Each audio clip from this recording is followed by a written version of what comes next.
আসসালামু আলাইকুম, সবাইকে শুভেচ্ছা জানাচ্ছি। মাসুম মাহবুব দেখছেন হপিন্দা ইউটিউব চ্যানেল এবং মাসুম মাহবুব ফেসবুক পেজ। প্রিয় দর্শক, ভারত, ইরান, আমেরিকা, সর্বশেষ বাংলাদেশ, সব মিলে বেশ কিছু গুরুত্বপূর্ণ খবর আছে। প্রথম খবর, নরেন্দ্র মোদীকে শেষ পর্যন্ত যেতে হতে পারে এমন সম্ভাবনার কথা বলছে বিশ্বের বিভিন্ন গুরুত্বপূর্ণ গণমাধ্যম। আদৌ কি তা হবে? সর্বশেষ ভারতের পরিস্থিতি জানাবো আজকে। অন্যদিকে পেন্টাগন থেকে মার্কিন যুদ্ধমন্ত্রী পিট হেগসেটের একটি বক্তব্য গণমাধ্যমে গোপন তথ্য হিসাবে প্রচার হয়ে গেছে। সেখানে আমেরিকা ইরানের কাছে অসহায় হয়ে গেছে, অসহায় আত্মসমর্পণের পথে হাঁটছে। ইরান আমেরিকার ব্যাপক ক্ষতি করেছে, যে ক্ষতিগুলোর কিছু তথ্য আজকে জানাবো। এবং এই যুদ্ধে আমেরিকা চীন এবং রাশিয়াকে টেনে আনার চেষ্টা করছে। 3 নম্বর গুরুত্বপূর্ণ খবর, আমেরিকার আক্রমণের পাল্টা জবাব আবারও ইরান দিয়েছে এবং উভয় পক্ষের মধ্যে হামলা পাল্টা হামলা অব্যাহত আছে। দর্শক, যে তথ্যটি দিয়ে শুরু করতে চাই, বাংলাদেশে যখন ছাত্ররা বৈষম্য বিরোধী আন্দোলন করছিল, তখন শেখ হাসিনা মনে করছিল যে গত 15 বছরে সবকটা আন্দোলন আমি দমিয়ে ফেললাম, হেফাজতের মতো কোটি কোটি মানুষের আন্দোলন আমি লাশ ফেলে রাজপথ রক্তাক্ত করে থামিয়ে দিলাম, বিএনপি জামাতের মতো দলকে শুইয়ে দিলাম, আর এই বাচ্চা বাচ্চা কয়েকটা ছেলে হাসিনার মসনদের কাপন ধরাবে, এটা ইম্পসিবল, সম্ভব নয়। কিন্তু জেনজিরা পলিটিশিয়ানদের মতো না। খুব মন দিয়ে শুনবেন, যারা রাজনীতি করেন তারা কখনো দেশের স্বার্থ চিন্তা করেন না, প্রত্যেকে চিন্তা করেন তার নিজের দল এবং নিজের পকেট। সেটা যেই দলই হোক না কেন, একদম বুকে হাত দিয়ে বললাম, তারা চিন্তা করে নিজ দল এবং নিজের পকেট।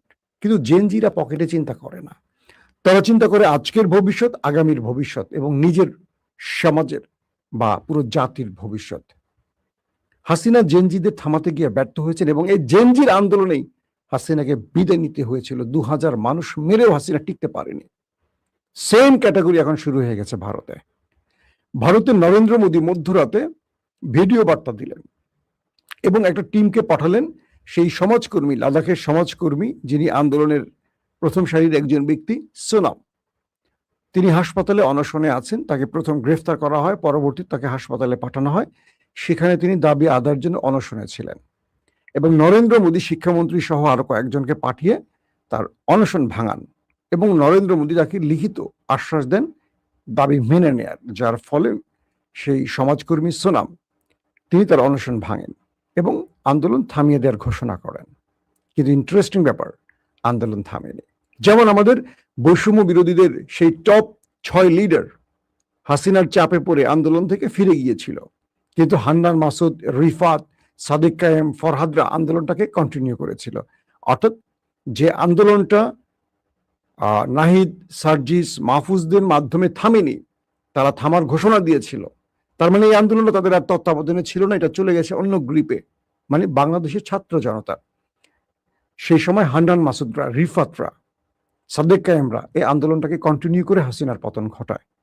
ঠিক সোনাম নরেন্দ্র মোদীর হয়তো বিশেষ চাপে বা কোনো কারণে অনশন ভাঙেন, কিন্তু তার কথা আন্দোলন থামে না। এখন দিল্লি থেকে কলকাতা, বেঙ্গালুর সব জায়গায় ছড়িয়ে পড়েছে এই আন্দোলন। নতুন করে কলকাতা শিয়ালদহ হাজারো মানুষ রাস্তায় নেমেছে। কারা? সব শিক্ষার্থীরা।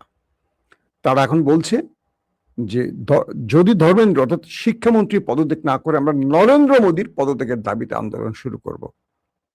কিন্তু দিল্লিতে চলছে অদৃশ্য অনেক খেলা। নরেন্দ্র মোদী ছাত্রদের উপর প্রেশার দিতে পারছেন না, কারণ তিনি বুঝতে পারছেন যে তাকে হটানোর জন্য হয়তো কোনো ডিপ স্টেটের খেলা আছে। ছাত্রদের উপর পুলিশ দিয়ে হামলা করছেন, কিন্তু কোনো লাশ পড়ছে না। আবার এমনও ভিডিও লিক হয়েছে যে ছাত্রদেরকে পুলিশ তুলে নিয়ে যাচ্ছে এবং বলছে, যদি তোমরা আন্দোলন থেকে বাড়ি ফিরে না যাও, তোমাদের লাইফ হেল করে ফেলবো, তোমাদের তুলে নেব, পকেটে গাঁজা ঢুকিয়ে বা ইয়াবা ঢুকিয়ে তোমাদের মাদক মামলায় ফাঁসিয়ে দেব, জীবন শেষ হয়ে যাবে। সেগুলো জেনজিরা গোপনে ভিডিও করে আবার সোশ্যাল মিডিয়া ছেড়ে দিচ্ছে। বিষয়টা কি? যদি এটা বিএনপি বা জামাত হতো, হয়তো সরকারের সাথে আতাত করে আন্দোলন থেকে বেরিয়ে যেত। যেমন বিএনপি 15 বছরে কোনো সফল আন্দোলন করতে পারেনি, কারণ তারেক রহমান লন্ডন থেকে যে বার্তাটি দিয়েছেন বাংলাদেশি নেতারা সেটা বিক্রি করে দিয়েছে হাসিনার কাছে মোটা অঙ্কের টাকা। এটা তারেক রহমানও জানে, বাংলাদেশের মানুষও জানে। কিন্তু বৈষম্য বিরোধী আন্দোলনটা পুরো কবজায় ছিল জামাত শিবিরের। এটা বিএনপির হাতে আসেনি, তবে বিএনপি মাঠে ছিল, কিন্তু নেপথ্যে কাজ করেছে অদৃশ্য সেই সাদেক কায়েমরা, যারা কারো কাছে আপোষ করবে না। তারা জামাত শিবির হিসাবে আসেনি, তারা এসে ছাত্র হিসাবে। পরবর্তী তাদের পরিচয় আমরা জেনেছি। তারা কোনোভাবে এই আন্দোলনের দিক নির্দেশনা বা আন্দোলনের গতি প্রকৃতি কোনো দলকে ইনভলভ হতে দেয়নি, না জামাতকে না বিএনপিকে। পুরোটা নিয়ন্ত্রণ করছে শিবির। এবং দেখা গেছে কি শেষ পর্যন্ত হাসিনা বিদায় নিয়ে যায়। ঠিক ককরোচ পার্টি ভারতের, সেই ককরোচ পার্টি, তেলাপোকা পার্টি, তারা কি করছে? তারা বলছে যে শিক্ষা সচিবের অপসারণ সমাধান নয়, শিক্ষা মন্ত্রীকে বিদায় নিতে হবে। আপনি আমাকে আশ্বাস দিলেন মধ্যরাতে, মিস্টার মোদীকে বলছেন তারা, যে আপনারা আমাদেরকে যে আশ্বাস দিলেন মধ্যরাতে, এই মধ্যরাতের আশ্বাসে আমাদের চিরা ভিজবে না। আমরা যে দাবিগুলো করছি প্রত্যেকটাকে মেনে আপনি সেটা রাষ্ট্রের কনফার্ম করে আমাদের জানাতে হবে। শিক্ষামন্ত্রী বা নরেন্দ্র মোদী ছাত্রদের প্রতিনিধিকে ডাকলেন তাদের সেই বিলাসবহুল ফ্ল্যাটে, তারা গেলেন না। তারা কি বললেন? যেমন আমাদের বৈষম্য বিরোধী ছেলেদেরকে শেখ হাসিনা ডেকেছেন, তারা যায়নি। তাদের কাছে আরাফাত ছুটে এসেছিল, পলক ছুটে এসেছিল, শিক্ষামন্ত্রী নওফেল ছুটে এসেছিল, তারা যায়নি হাসিনার ডাকে। ঠিক ওখান থেকেই আন্দোলন বিজয়ের গল্প শুরু হয়, যখন যায় না। কারণ ওখানে গেলে যে অফারগুলো করা হয় সেখান থেকে কেউ ফিরে আসতে পারে না, স্বাভাবিক। আপনি একটা মামুলি ছেলে, আপনাকে যদি বলা হয় যে তোমাকে আমি 1,000 কোটি টাকা দেবো, আপনি সামলাতে পারবেন? ইহজগতে আপনার 14 গোষ্ঠী 1,000 কোটি টাকা দেখছে।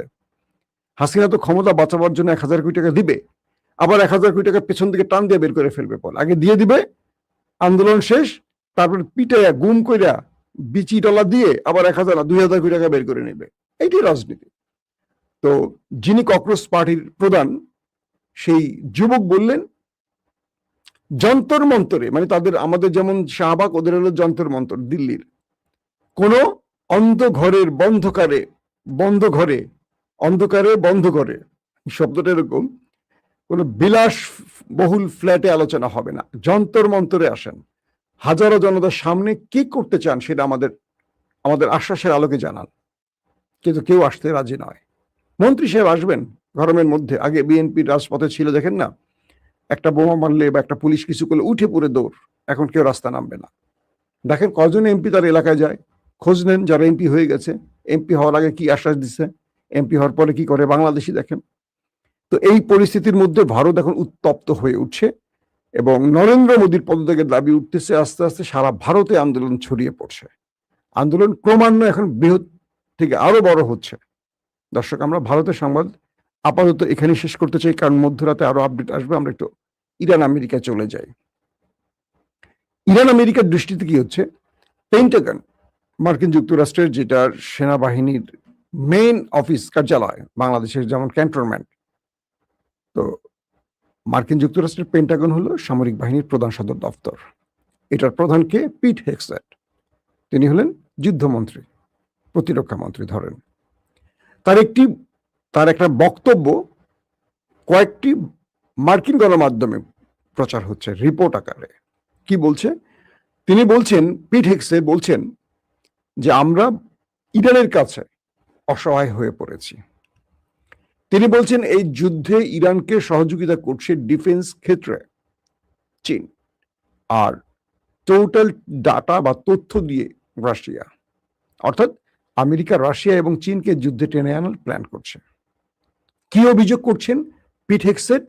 বলছেন আমাদের কোথায় মিসাইল স্টোরেজ, এটা ইরানের জানার কথা না। মাটির কোন গভীরে বা কোথায় আমরা আমাদের মূল্যবান মিসাইলগুলোকে রেখেছি, এটা ইরান জানার কথা না। কিন্তু ইরান অনায়াসে সেখানে মিসাইল মেরে সকল মিসাইল স্টোরেজ আমাদের ধ্বংস করে দিচ্ছে, আমাদের মিসাইল শর্ট পড়ে যাচ্ছে।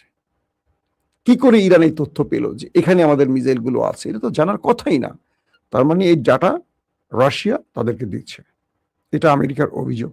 নাম্বার 2, তারা বলছে যে আমাদের সেনাবাহিনী কোন কোন জায়গায় ঘুমিয়ে আছে, কখন ঘুম থেকে উঠছে, কখন তারা মাঠে নামছে, কখন তারা সবাই একসাথে ঘুমোচ্ছে, বা কোন কোন ভবনগুলোতে তারা এই মুহূর্তে অবস্থান করছে, এই ডাটা ইরানের জানার কথা না, কিন্তু ইরান মিসাইল এবং ড্রোন হামলা করে আমাদের সবগুলো ভবন উড়িয়ে দিয়েছে। আমাদের অনেক সেনা ওপারে চলে গেছে। তারা বলছে, মানে পিট হেগসেট বলছেন, আমাদের প্রতিরক্ষা ব্যবস্থাকে আমরা এমন সংরক্ষিত জায়গায় রেখেছি সেটা ওরা ধ্বংস করে দিয়েছে, এবং আমাদের যে ডিফেন্স লেয়ারগুলো বা ডিফেন্স সিস্টেমগুলো ইরানের মিসাইল বা ড্রোনকে ভূপাতিত করার জন্য আমরা